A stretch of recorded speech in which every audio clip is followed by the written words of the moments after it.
You know Karim, because I don't have 3 points, he's not coming. Karim later.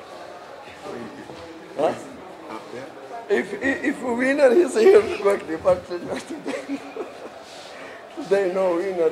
Maybe you not even a call. Oh, you know him, every time he's here. Salam alaikum. Wa alaikum salam.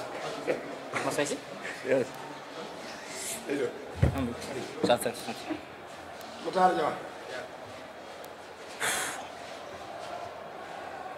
Aya, mchezo umemalizika kwa timu ya Yanga ambao ndio wenyeji kupata alama moja kwenye uwanja wa nyumbani. Mchezo ulikuwaje kiufundi? Comment le match était tactiquement? C'était un bon match. C'était un bon match.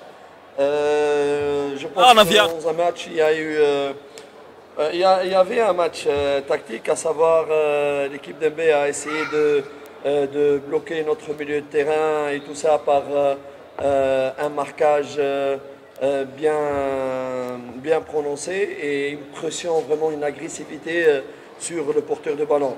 C'est pour cela, nous autres, on n'était pas assez agressifs, on n'a pas répondu vraiment avec un répondant agressif. Et ce qui a causé un peu de concentration sur nos joueurs, notamment des pertes de ballons vraiment énormes. Ça a perturbé l'équipe, ça l'a déséquilibré.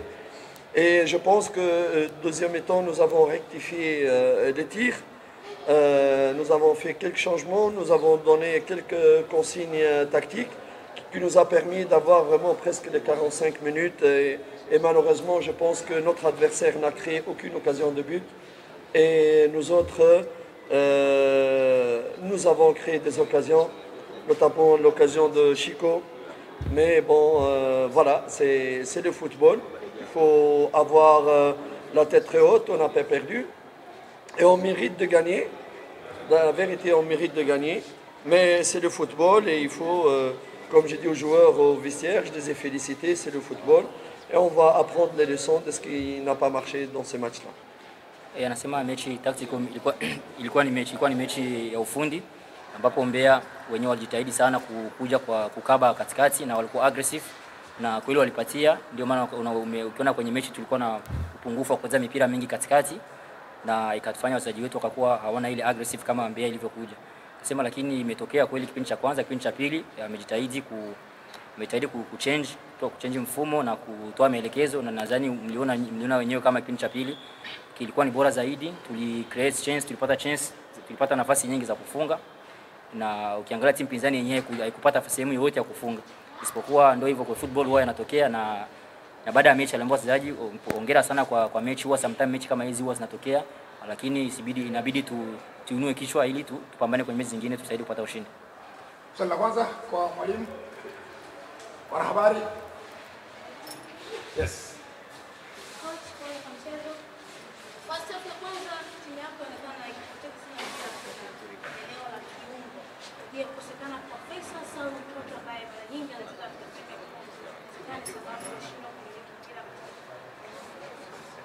Elle est désolée. Il dit le premier parti on a perdu beaucoup de ballons au milieu.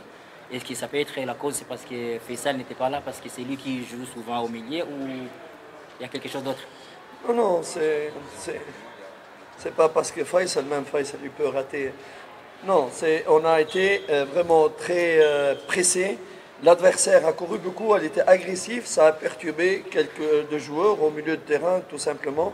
Mais c'est pas parce que Faisal il est là. Bon, Faisal est rentré, c'est vrai que c'est un grand technicien, mais c'est pas son absence qui a fait que on a perdu beaucoup de ballons. Non, c'est pas l'absence de Faisal, c'est un petit peu l'engagement excessif et peut-être le manque de répondants de mes joueurs dans cette initiative d'adversaire d'être assez agressif. Anasema sababu sio Faisal kutokuanza mechi, maana hata Faisal sometimes huwa naye anapozea mpira, ni kawaida kwa mchezaji kuweza mpira, isipokuwa Mbeya walikuja na style ya kuwa aggressive, na ndio maana mliona kama walikuwa ni wanafika kwenye wachezaji wetu, ndio ilikuja kuleta tatizo. Lakini sababu haikuwa Faisal, japokuwa Faisal kwa mchezaji mzuri na huwa anasaidia, lakini sababu haikuwa ni yeye. Salabeli? Watch. Yes. Katika dakika 45 za kwanza timu ilipoteza sana pasi nyingi zilikuwa zinakufa. lakini pia hakukuwa kunazalishwa mashambulizi mengi kutoka pembeni. Ilikuwa shida nini? Les premiers 45 minutes, on a perdu beaucoup de ballons et on n'a pas eu beaucoup de chances qui venaient des côtés. Est-ce que c'était quoi le problème? Ouais. Donc les ailiers là, ils n'ont pas... Ouais. C'est une très bonne question. You are with TFF student, coach, former? Non. Because it's very good question. Voilà, c'est pourquoi c'est une bonne question, parce que c'est aussi un de nos problèmes. Moi, je ne veux pas me mettre sur l'excuse qu'il y a des absents et tout ça, parce que je considère tous mes joueurs tous de bons joueurs et je ne vais pas parler, on avait des absents qu'on n'a pas... Mais il s'est fait que, comme vous avez vu, on a fait jouer Dixon arrière droit, c'est pas son poste, donc il ne peut pas monter, il n'a pas apporté de la qualité offensive. Et pour Bryson, malheureusement, on avait Yassine qui était blessé. Et Bryson, il s'est blessé après 15 minutes de jeu et je n'avais pas d'un arrière-gauche pour le remplacer. Donc Bryson ne pouvait pas continuer à faire l'aller-retour sur la ligne et Dixon non plus ne pouvait pas le faire parce que ce n'est pas ses qualités. C'est pour cela, voilà, ça nous amène à dire que notre philosophie de jeu, les montées des latéraux, les entrées de trucs, elle n'était pas présente aujourd'hui parce que les qualités ont changé par rapport à ce qu'on a l'habitude d'avoir dans Jouma et dans Yassine par exemple.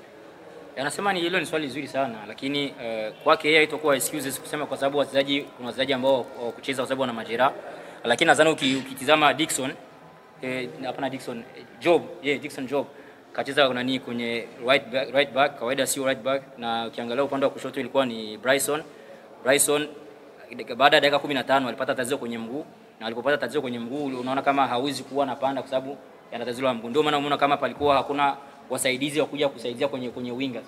Lakini anasema ingelikuwa kama wachezaji wa kawaida, unajua kama Juma au Yasini huwa wenyewe wanakuwa wanacheza na kwa kusonga mbele. Sasa nadhani ukiangalia kwenye mfumo wa football utaelewa kwa nini, kwa sababu Dixon sehemu yake na ambayo tulikuwa tunategemea na ni Bryson mwenyewe kaumia na tulikuwa hatuna mwingine full back ambaye angekwenda kumsaidia. Sala tatu. Malizi. Yes.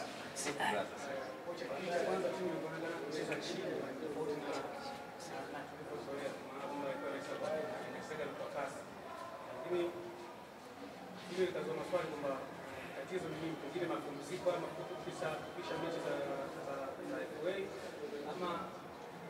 ama ni muda ambao umepita hapa kwa mpaka kufikia mechi ya leo. Il dit que le premier 45 minutes là, c'est qu'on a joué trop bas et normalement souvent nous on joue pas comme ça parce qu'on met des pressions pour aller devant. Est-ce que c'est à cause du match de coupe là, parce qu'on a vu, il a vu le repos, on a joué des matchs de coupe qui nous a fait jouer comme ça, ou c'est autre chose? Non, on n'a pas joué haut parce qu'on a l'habitude de jouer avec nos latéraux, comme je disais tout à l'heure, qui montent, qui donnent des solutions pour pouvoir partir et jouer haut. Quand nos latéraux ne peuvent pas vraiment monter et que l'adversaire il ferme tous les issues, donc c'est pas qu'on n'a pas joué haut. Le ballon, on a perdu beaucoup de ballons au milieu de terrain qui auraient nous permis de jouer un peu plus haut parce que quand on donne les ballons, on continue à jouer plus haut.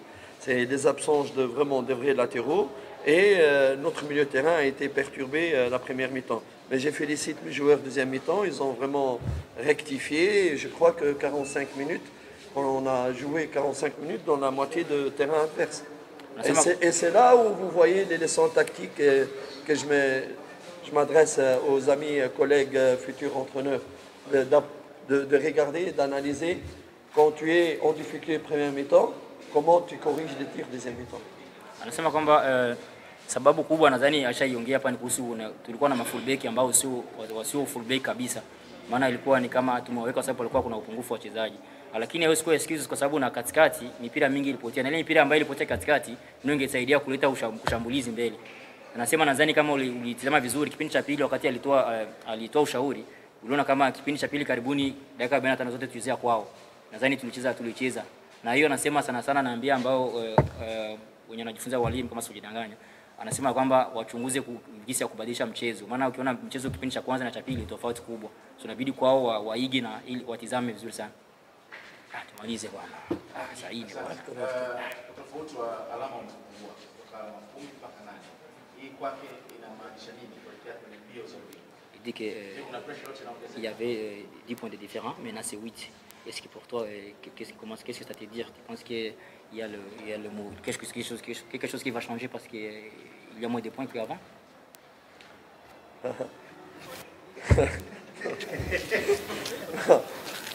C'est moi qui va lui poser une question maintenant avant de répondre. Anasema nienda atakuuliza swali kabla ya kukujibu. If si Ushendi, il a la tête à tête là, elle est rentrée la balle, hein, que je félicite d'ailleurs, il a fait une bonne entrée et c'est un bon acquis pour Yanga. Et si il n'y avait pas si le penalty n'a pas été sifflé dans notre match là, hein, qu'on a vu il y a 2 jours là, on aurait été à combien maintenant? Katika uwanja tena wa nyumbani umeshindwa kupata alama 3. Unadhani leo si Yanga kwa masema ile chance yapata nani yeye na goalkeeper kama angefunga ile. Alafu na ile mechi iliyokwisha mimi niseme tu kwamba kwa timu yangu kabla siku mbili iliyopita kama wasingepewa ile penalty ungekuwa na tofauti ya points ngapi?